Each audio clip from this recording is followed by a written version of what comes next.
Mark Paris, welcome to the show. Great to be here, Angelo. Really appreciate it. Of course, thanks for making the time. So you've been in the investing industry for over just about 36 years now, which is awesome. You have a lot of experience. Spent some time in Morgan Stanley, if I'm not mistaken. You're Yep. currently the chief investment officer and the head of Municipals over at Invesco. Um, so that's just a brief summary on my end. I want you to tell the viewers a lot more about yourself and how you got to where you are today. Yeah, sure. Glad to do it, and glad to be here. So I was born and raised in Brooklyn. I am a product of the public education system through and through. I went to City University, Baruch College in Manhattan, and then I moved out to New Jersey and married my wonderful wife, and I have 4 children, and I've lived out here in New Jersey for 33 years, commuting every single day into the city. So a lot to do with New York. I started off with a finance degree, and I loved finance. A little bit of an older name for maybe some of the younger folks listening, but Drexel Burnham was a big investment bank back in the late 80s and early 90s, and I was lucky enough to have an internship there while I was in college, while I worked during going to school. And I just fell in love with Wall Street. I just thought that Wall Street was a great place to be, that it was financing all of these fantastic things, in the country and in the world.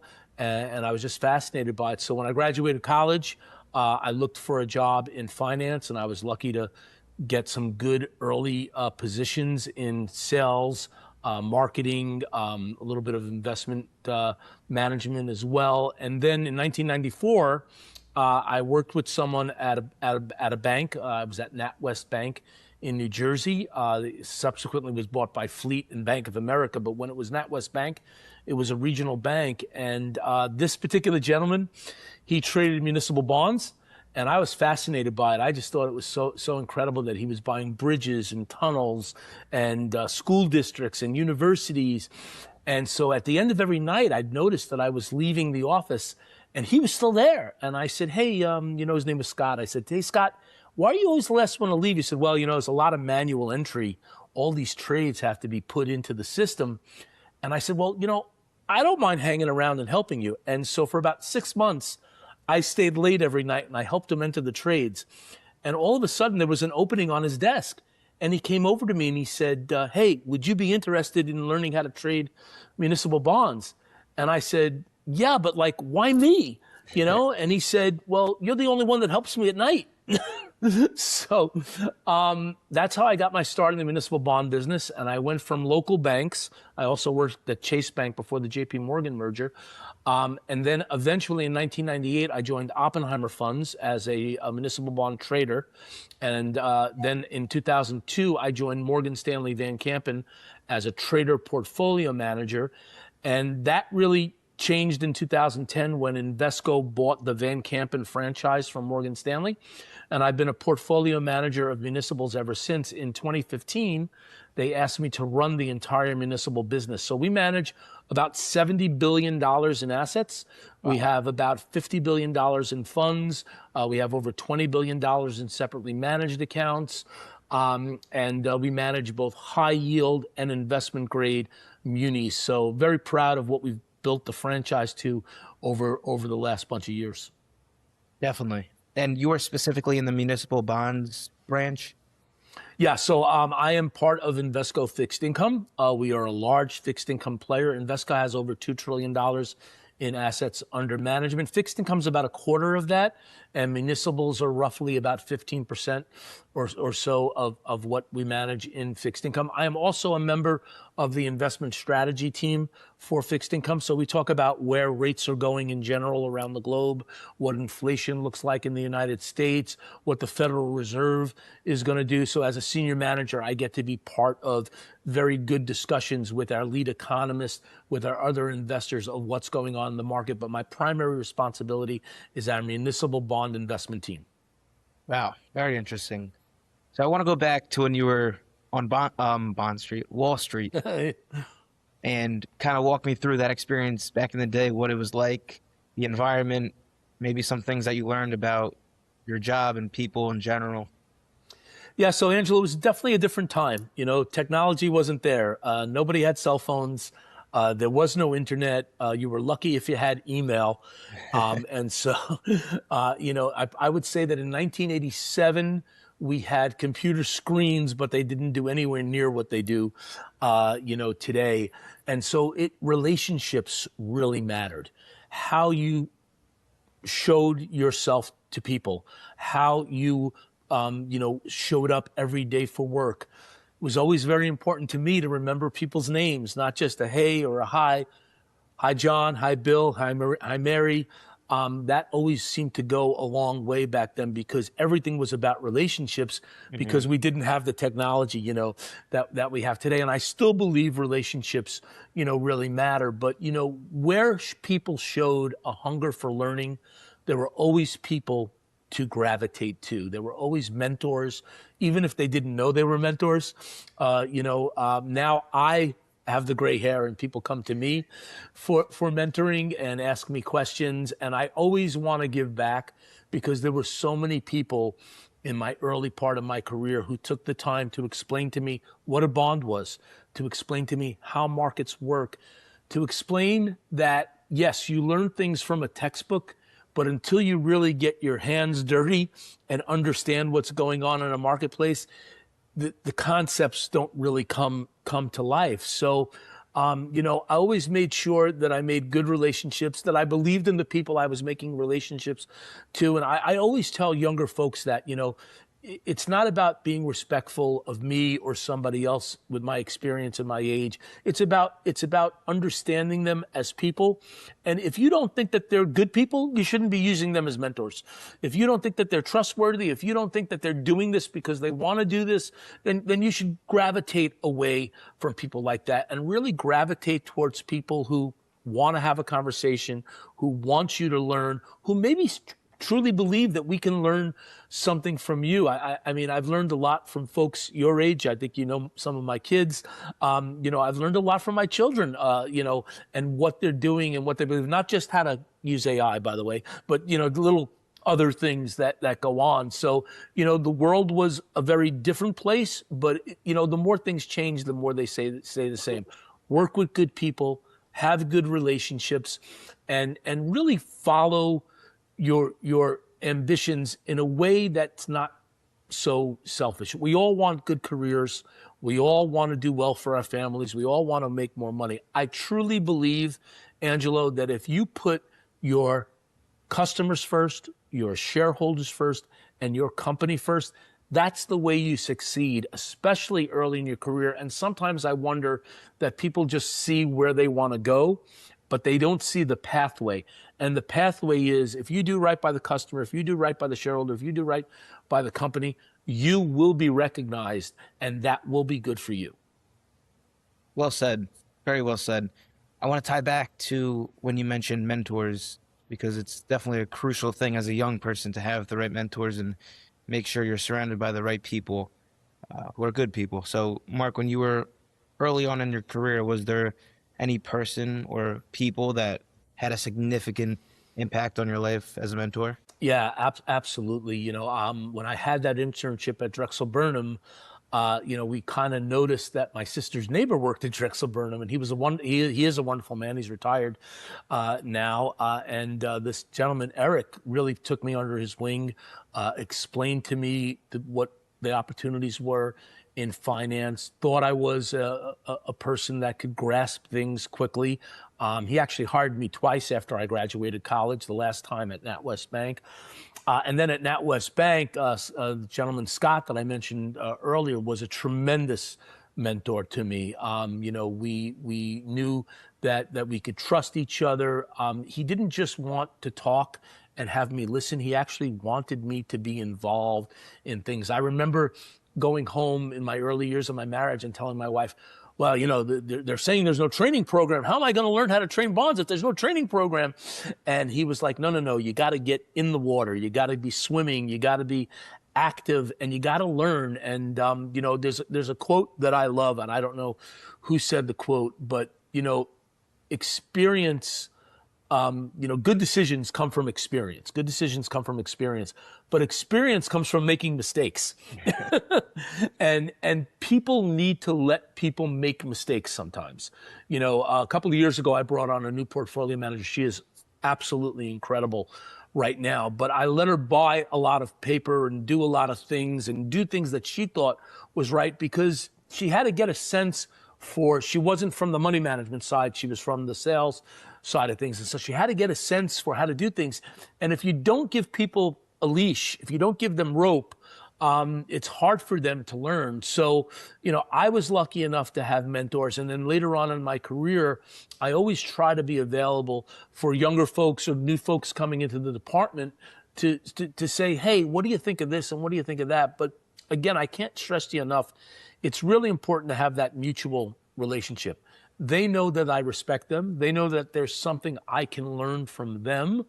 And it's not just a one-way street of imparting things. And so you certainly need to find people that are willing. There's certainly still today people, and there were back then people that said, hey, kid, get away from me. I got a job to do. And it's also, I believe, Angelo, the way you approach people. If you approach people and say, how did you get this job? I want this job. That conversation doesn't usually go well. Yeah. If you approach people and say the way you did at the beginning of this, which I thought was great, where were you coming from? What was your journey?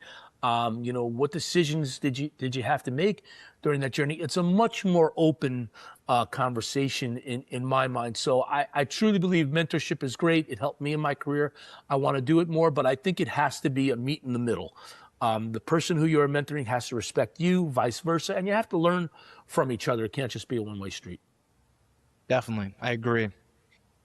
And mentors kind of speed up the process. So although you, as a young person, you need to make mistakes and learn, because that's Absolutely the best teacher, you could definitely learn from the mistakes that your mentor has made and kind of speed the process up, or see some things that you don't fall short of. I think that's a great point. I have learned more from bad bosses than I have learned from good bosses. And I've taken that as I now have, significant staff who work for me and report to me. I've tried to remember when I said, wow, that particular supervisor or boss did the wrong thing. And, it really puts in your mindset of wanting to do good, but also why not learn from my mistakes rather than you make new mistakes? So Yeah. I do tell people when I failed, or when I came up short, and how it happened and how I reacted, because how you react to mistakes and failure is so critical to how people judge your character. And, it's kind of like when you score a touchdown. I remember Barry Sanders used to always give the football back to the referee. And they asked him once, why do you always give the football back to the referee? He said, because I act like I've been there before. And I don't be thrilled about, I'm not thrilled about a touchdown because I expect it. And the same thing is true when bad things happen. You have to have a mentality of, okay, we made a mistake. What were the parameters of that mistake? How can we not make that mistake again? How can we move forward? And if you do that rather than scream and yell and break things, and look, I grew up in Brooklyn. I really want to scream and yell and break things. Don't get me wrong, but it's so much better to take a deep breath and understand what's going on. Because like you said, mistakes are going to happen. But if I can impart some of those things to younger folks, and they can hear about my trials and tribulations and learn from that and then not make a mistake, that makes me feel even better. Yeah, that's a good point. One of my mentors, Brian Heller, I did an interview with him as well. He has the same, idea. He said there's peaks and troughs in life. He's like, never let the peaks, the highs get too high. Never let the lows get too low. Try to keep like a center, find that center line. You know? It's really important. It's really important. Definitely. So currently, how many people do you manage or have under you? Yeah, so we have a pretty large department. We have 9 portfolio managers. We have 10 with myself, so 9 portfolio managers. We have 24 credit analysts, and then we have some people that do product management, client portfolio management. I believe the Muni department with the separately managed account team is roughly around 50 people. Wow, I see. So decent amount of people. How do you go about managing that with all the moving parts going on? So I think it's really important to have trusted partners. There's a lot of folks that don't report up to me, but report to the people that report with me or the people that have dotted lines with me. And so, over the years, I've been lucky enough to work 24 years with one gentleman. He's been sitting to my left for literally 24 years. Another gentleman who helps me run my department just celebrated his decade with myself and the team. And so people that you trust, people that understand your philosophy and agree with it, and you got to make sure that they're constantly agreeing with it, but also people that are willing to speak their mind and say, look, I know you want to go left, but here's why we shouldn't do that. Or I know you don't think that this person is doing what they should be doing, but let me tell you what I see. Let me give you my vantage point. And so when you have a large department underneath you, in my mind, this is what works for me, it's really important to get feedback from the managers, to hear their thoughts. And a lot of times I'll say, here's a dilemma, here's an issue. How are you going to resolve it? What's your thoughts on it before I actually impart my ways? The key philosophy that I've had, and one of the things that we didn't talk about, Angelo, is I've been through a lot of mergers in my career. Morgan Stanley Van Kampen, the investment management team, was bought by Invesco. Invesco then bought Oppenheimer Funds in 2019. And I had to work through all those mergers, people coming into the department, people leaving the department, systems, processes, and all those things. And what I've learned from those experiences is always address something right away. Don't let it fester. I'm going to address it. I'm going to bring people in to talk about it. But here's the part that sometimes rubs people the wrong way. At the end of the day, we're going to make a collective decision, but I'm going to be the final decision maker, and I'm going to own the decision. So you may not like my decision, but hopefully you understand the process. And the process is inclusive. The process, definitely addresses the matter, and in my mind, hopefully moves towards a solution. But at some point, there has to be one decision maker. And I push my managers on an active basis to make decisions. Make decisions, and, let's talk about it, and I will back you. And I will own that decision with you, good, bad, or indifferent. I will own that decision with you because, yes, we all succeed together and we all fail together. But when you're at the top of the ship, you have to know that everything comes down to your responsibility, and you can't blame people.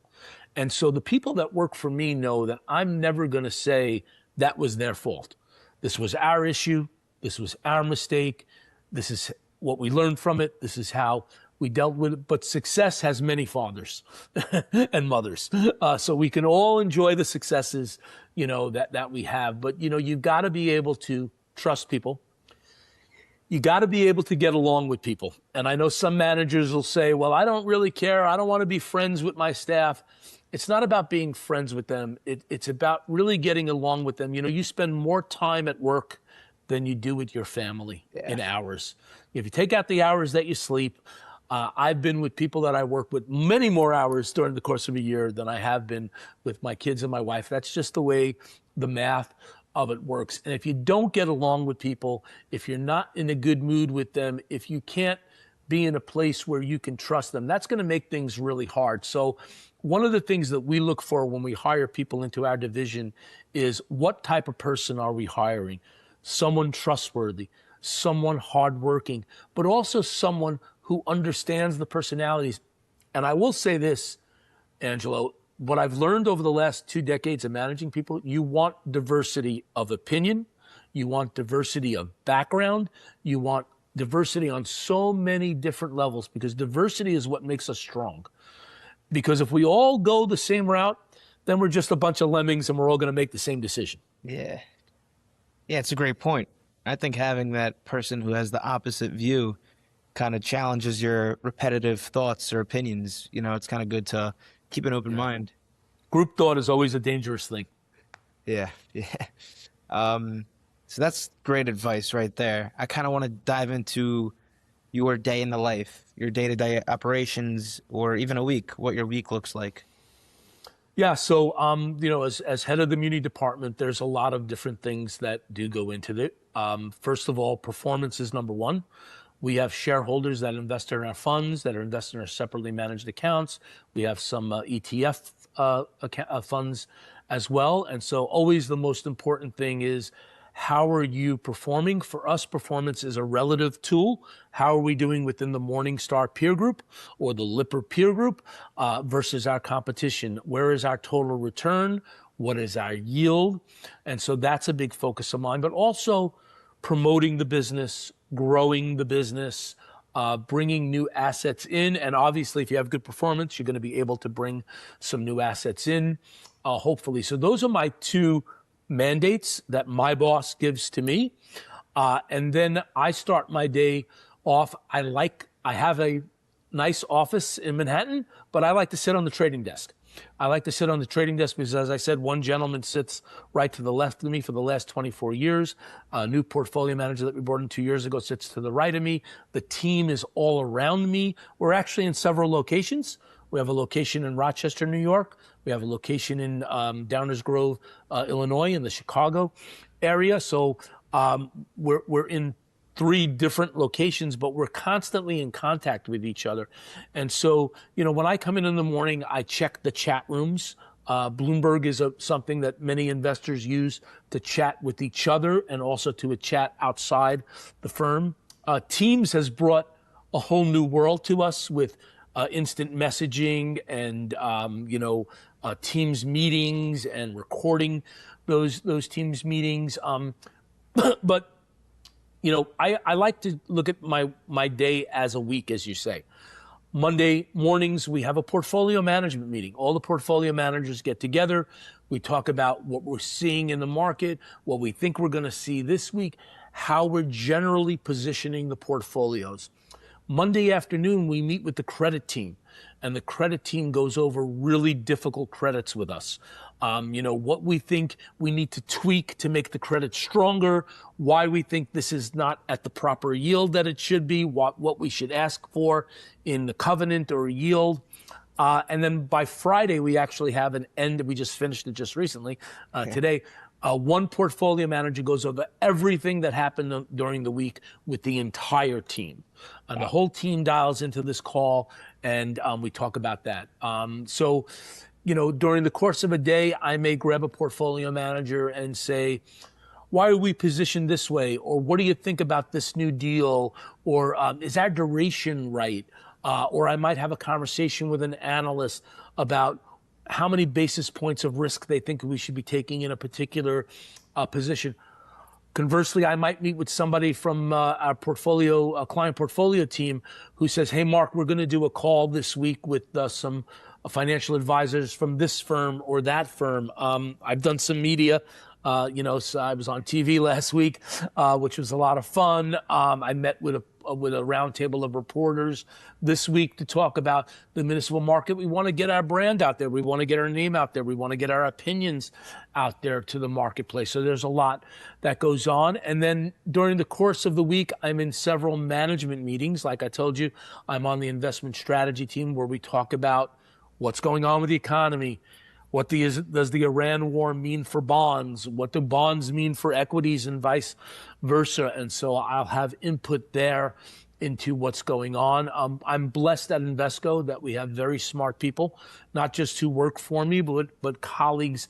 We have a wonderful U.S. economist who gives us great opinions on what's going on with the labor market, what's going on with inflation. I have a great investment strategist, head of fixed income and strategy, who tells us, are we really, thinking as a group, or are we kind of separately going on, and encourages debate. I meet with our risk team on a regular basis because the risk team is in charge of not only if we're like getting close to a breach in a prospectus, because our prospectus has specific things that we have to do in the portfolio, but also why we're positioned a certain way. They'll challenge us and say, you have a lot of this one name or a lot of this one sector, or you have, too much duration risk or not enough duration risk, because sometimes it's worse to be under risked than it is to be over Yeah. risked. So I spend a lot of time talking to a lot of people in the department. I want to get a sense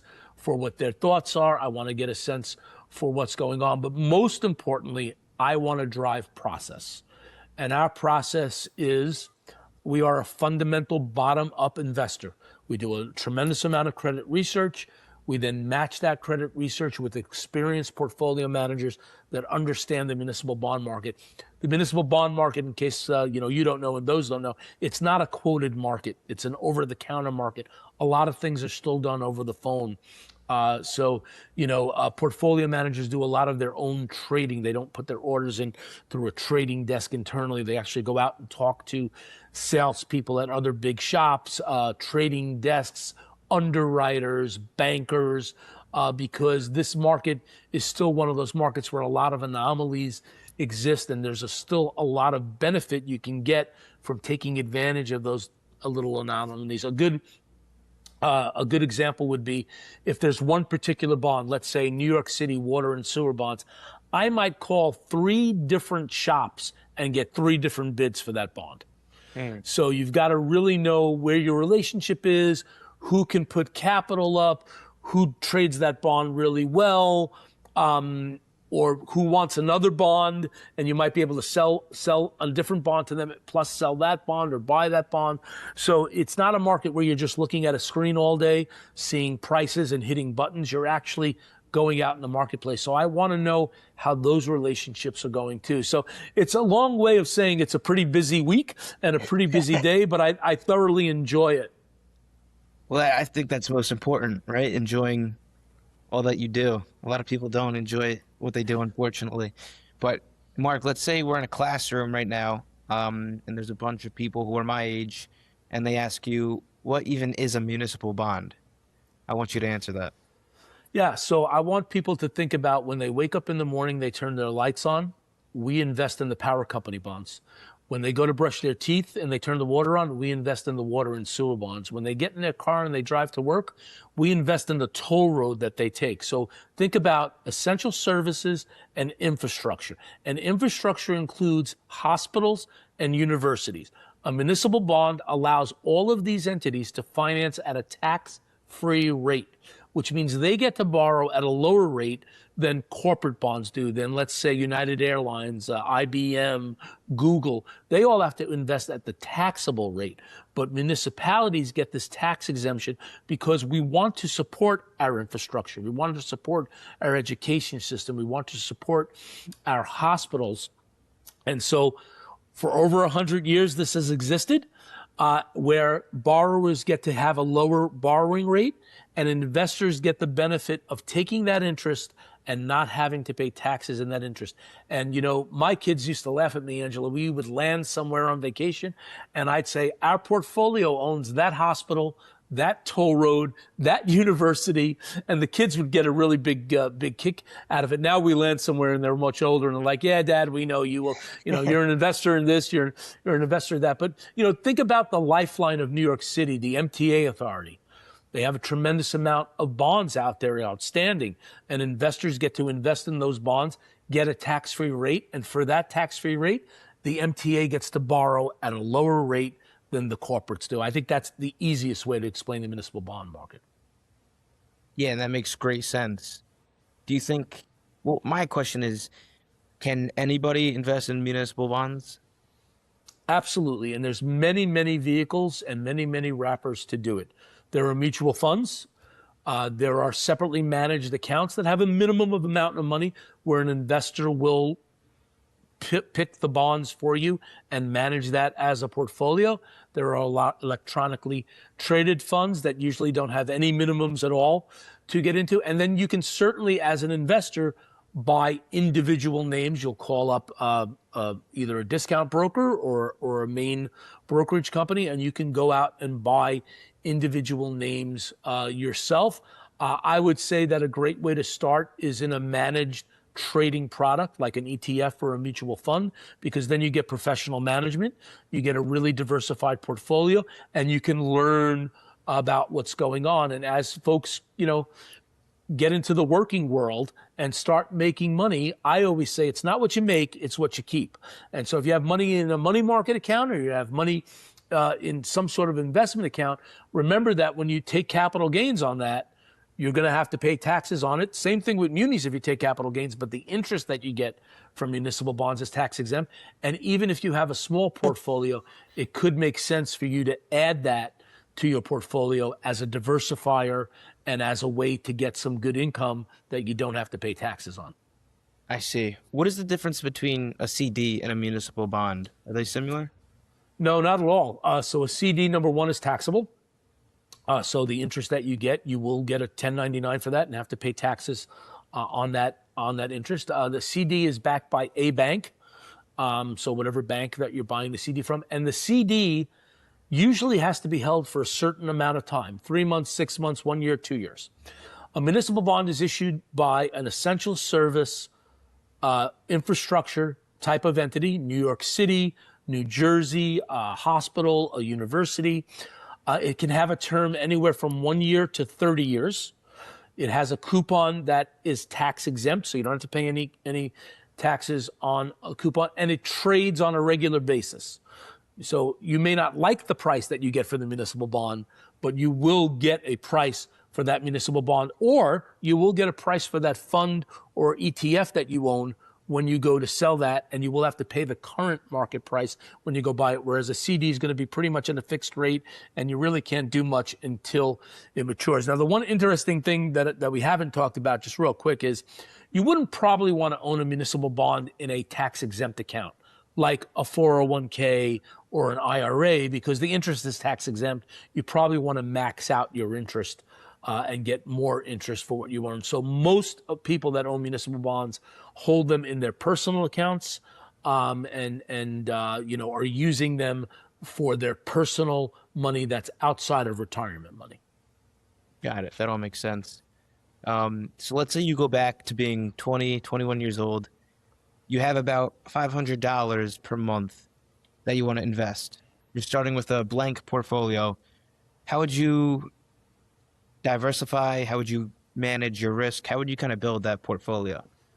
So, I think that there's a couple of interesting sayings in the investment world. Nobody got rich from being diversified at a young age. You probably want to take a little bit more risk, and you can take more risk younger. So, I'm certainly not saying go ahead and buy risky assets, but I think, diversification really matters when you get to a certain point of assets, because a lot of people in the municipal bond market who are investors, they kind of feel like they've made their money in other places. They've owned a business. They've done well investing in the equity market. They've had success in their life. And so they want their asset to grow with the interest, but they're not looking for that home run that you get when you buy something like NVIDIA or something, like that people have had. So, my suggestion to people is to start investing early. A great way to start investing early is if you work for a company that has a 401k. If they don't, I think an IRA is a great way. Put as much money as you can afford to put in as soon as you can, because before you know it, these gray hairs pop up. And, that's always a good strategy. I think another good strategy is, look, you can start out very slow and you can get your money working for itself. I would personally prefer a money market fund in a brokerage account, because you usually get that daily liquidity, dollar in, dollar out, but you get more interest than you would sitting in a bank. And then you can pick your spots, and you can say, hey, Peter Lynch is a famous investor who worked for Fidelity back when I was your age, and they always said, buy what you know. If you have a car and you like that car, buy that car company. Do a little research first, probably. If you like flying a particular airline, or you like going to a particular chain of restaurants, buy what you know. And I think that's a great idea as well. And then, you can decide whether income is more important or total return is more important. I think we want more young investors in the municipal bond market, but I think it takes time for them to build up their assets to a point where they believe that the municipal bond market is the right place for them. So I'm not going to preach diversity. I'm going to say pick your spots, buy what you know, but get invested, get started investing, and think about your IRA in your 401k, because you'll always appreciate that later on in life. Well said. And a lot of these younger investors, they, based off what I've seen and heard, they want to try to pick the one stock that's going to be the home run. And, Yeah. so my question is, what do you think is more important, Mark? Do you think it's the time you spend in the market or trying to time the market? Yeah, so I'm really not a big market timer. I think that, over the years, you want to be invested at the right at the right time, and in order to be invested at the right time, you got to be invested. So Yeah. I think timing the market is very difficult. There's certain people that have success at timing the market, but you're going to be in for a rough ride. I think the mistake that every investor makes, young and old, is they don't really understand what their risks are. And if you own one company, then you have one name risk. If you own one part of the market, then you have a sector risk. If you only own bonds, then you have interest rate risk. If you only own equities, then you have all kinds of different types of risk. So I think that, for investors that want to time the market, for me, I've found that a better way to do it is, we always tell investors, a great way to get involved in a mutual fund, whether it's a municipal bond fund or any type of fund, is dollar cost averaging. Put the same amount of money in every month, and the market's going to fluctuate. And some months you're going to buy low, and some months you're going to buy high, but on average, you're going to have a pretty good entry point in time, and then hopefully at the end of the year, you'll either clip a big coupon or you'll have capital appreciation. So the other thing I'd say is, whether you want to time the market or whether you want to, invest in a different, put effort into it.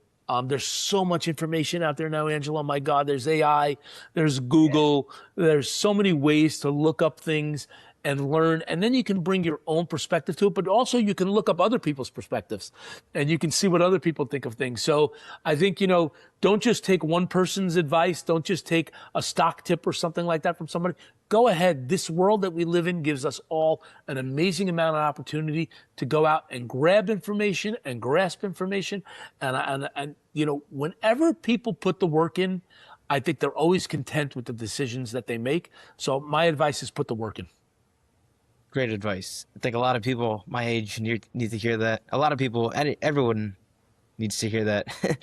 I want to talk more about managing money, not so much maybe in investing included, but more just building wealth and not going back to the topic. Like you said, it's not what you make, it's what you save. Yeah, it's what you keep. Exactly. Which majority of people I feel like tend to struggle with that. I think there was a study done. Someone said majority of people don't have $1,000 in case their tires go out and they need to replace their tires. So what is your money advice on how people could either save or budget themselves, or typical money mistakes that you see people make? Yeah, I mean, look, it's hard. I have 4 young kids. I know we all want to do those impulse kind of things. For those of us that had parents that grew up during the Depression, and I put myself in that camp, and my parents are long gone. I remember my father always saying, if you don't have it, don't spend it. And I think we've all moved a little bit away from that over time. We live in this big, beautiful world where so many things are available to us. The generation of my parents didn't really go out to eat much, whereas, my generation tends to go out a little bit more and do things. But I think that's a really good thing to say. Like, if you don't have it, don't spend it, or at least think about where you're spending it. I mean, certainly there are necessities in life that you need to do. You need to take care of yourself, the basic essentials, your children, your family, and all those things. But, where there's something that you feel it's a reach, really examine it, really think about it, before you do. Or do you want to save that money? I think sometimes people fall into some money. Sometimes you get an unexpected check in the mail, or, a good investment happens, or an extra payday comes in. My advice to people is, take that money and save it, and then invest it, because that's just extra money. You weren't counting on it anyway. I think people are living a lot longer than they used to. I think it's hard to think about that when someone's your age, but this is a long game, and it's a great game. It's a great life, and it's a long life. And so you always want to put yourself in a position where you're going to feel better about your financial ability at different stages of your life. And I think a great way to do that is think about where you're spending money, think about what the enjoyment of that spend is, but also what that spend actually means. And then hopefully later on in life, you won't have to be able to think about it as much. You'll just be able to go out and spend. Exactly. That's the goal. Definitely. Yeah, that's all well said. I think finances aren't a huge topic that's taught in school, or maybe it is and it's not taken serious, but I think it definitely should be I think personal finance needs to be taught more at a lot of different levels in this country, because people need to understand that they could get into trouble very quickly, but they can also do well pretty good, if they follow a path. And I think, the corporate finance, the global finance, those things are certainly topics that people learn, but not a lot of people understand. We used to talk about balancing a checkbook. I don't think anybody really balances their checkbook anymore. Everything's done online. But if you know what your debits are and what your credits are and where you can spend money, that goes a long way. And I'm not so sure we're educating everybody about the nuances of personal finance in this country that we should be doing, in my opinion. Yeah, I agree. A couple more questions before we wrap up. Where do you think is the biggest opportunity in general for investing in this day and age?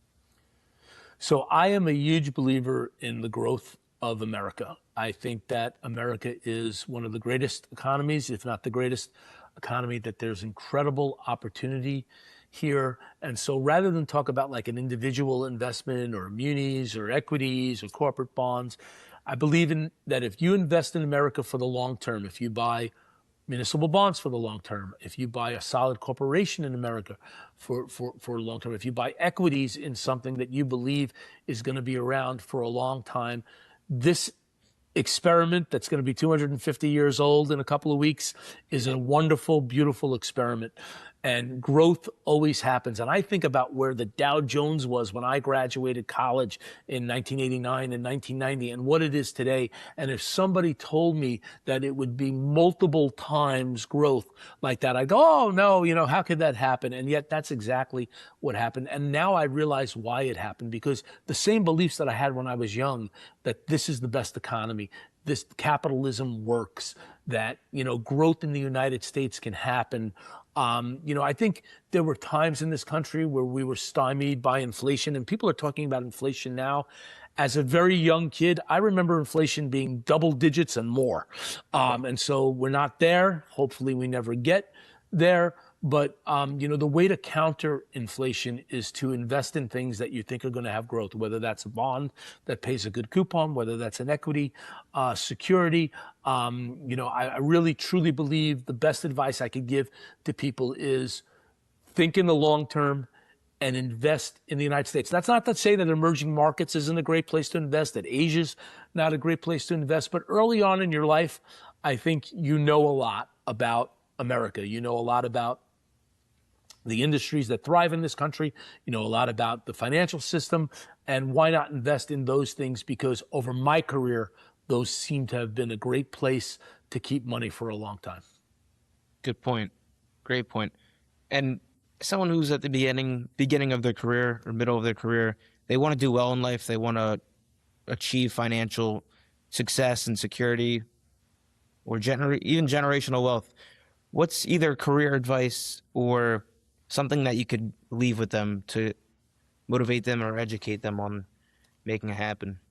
So I come from an immigrant family, second generation on my parents' side. My grandparents were first generation. And I just remember everyone in my family always saying to me, whatever you do, do it the best you can. If someone asks you to sweep a floor, sweep it the best that you can. If someone asks you to stack a bookshelf, do the best you can. I manage billions of dollars. I try to do the best I can. So I think that's the first part of it. I think the second part of it is what we said earlier, Angelo. When you put your clients, your shareholders, and your company ahead of you, you will be recognized for that. You will be seen as someone who wants to do what's right, who's for someone that wants success, not just for yourself, but for everybody. And that will lead to success for you. And then, sort of lastly, I used to tell my kids this, if I come up to you with a can of Coke and a can of Pepsi, and I say, which one do you want? Never say whatever, or whatever one you don't want. I want to see people be decisive. I want that Coke. I want to take that risk. I want that job. So many times I see younger people be asked, well, if I offered you just this job, what would you say? And they say, well, I'd have to think about it. That's not the right answer. The right answer is, if you offered me this job, I take it. And if people are decisive, they will be seen as people. Nobody makes the right decision every single time. We're humans. We make a lot of errors. You can ask my wife that. but the reality is, sometimes the worst decision is no decision. It's not a bad decision, because we're going to learn from our bad decisions, and not too many bad decisions are catastrophic. So I tell people, you don't have to be firm and stubborn, but you do have to be decisive. And I want you to be decisive, even if you're inexperienced, even if you're younger. So I think, be diligent in what you do, and work hard. Keep what the goal is in mind, either the client or the shareholder or the company, and then be decisive. And lastly, I'd add, be trustworthy. Let people know that you're a person who can trust. If I say something to you and it can't be spread, don't spread it. If I, ask you to do something in a timely manner and you can't do it, come to me and explain to me why you can't do it in a timely manner. And I think, that's a lot of different things to think about. Those are the things that worked for me over the course of 30 plus years working on Wall Street. Wow, that's amazing advice. That's priceless right there. Those are all things people need to hear. I needed to hear. And those are definitely the keys to success. I think that's very well put. So we could definitely wrap it up there. Mark, I appreciate your time. This was very valuable, and I'm grateful you made time. I know you have some traveling coming up, so best of luck with that. And Angelo, this was great. Really great to talk to you. I think the world of you, and I can't wait to see what else you do with your life, and hopefully a few of these old man apartments will stick in some younger folks' heads. But really appreciate you having me today. Thank you so much. Of course, man. Thank you for your time.